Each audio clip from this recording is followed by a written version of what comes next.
Have you ever heard the phrase, beware of the basement? For most of us, it is just a childhood rhyme meant to scare us away from those dusty boxes of our parents' stuff. But for some unlucky folks, it's a terrifying warning of something evil lurking below, and today we get to hear one such tale from our subscribers. In the late 1970s on the south side of Chicago, there was an old brick boarding house at the corner of 71st and Eberhard. It wasn't much to look at, just a faded red awning over a busted front stoop and peeling paint as far as the eye could see. But the rent was cheap and the rooms were cozy, so it didn't take long for word to spread about this place on the corner. Soon all kinds of folks were moving right in, mostly low-income families looking for a fresh start.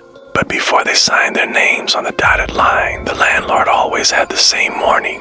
Whatever you do, don't go into the basement after dark. Of course, everyone just laughed it off as an old wives' tale. Oh, what could be lurking in a basement that a little light could scare away? Well, plenty. As it turns out, one of the new tenants was a young woman named Carla. She moved right in with her two kids and a live-in boyfriend. It was only a few weeks before things started feeling a little weird. First, it was just the usual creaks and groans of an old house settling. But then the temperature started to drop. Anytime after dark, Carla would feel a sudden chill run through the house and the air grew thick with the smell of mildew. One night in late October, Carla's laundry was left unfinished and she needed to run downstairs to the basement before bed.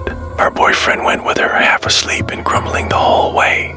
As they descended the stairs, the air grew colder and the light bulb flickered overhead. Just an old building, she told herself. But when she turned the corner, she heard it. A soft voice whispered her name. Carla. She froze. She was sure no one was down there with her. They were alone, or so she thought. From the shadows, she saw movement. A hunched-over figure crouched near the boiler. Startled, Carla gasped and took a step back. That's when the figure turned and she saw its face. It was pale, stretched to thin, its eyes nothing but dark, hollow pits.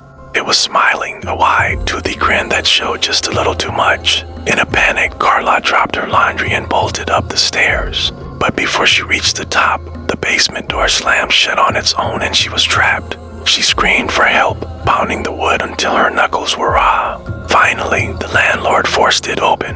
When the door cracked wide, Carla was unconscious on the floor. Her boyfriend rushed to her side and noticed her arms were covered in fresh scratches burned into her skin. The strange part, no one else was down there, and when they checked outside, the scratches matched the shape of clawed hands. To this day, tenants say the basement on Eberhard is alive with whispers, and those who enter alone sometimes never come back the same.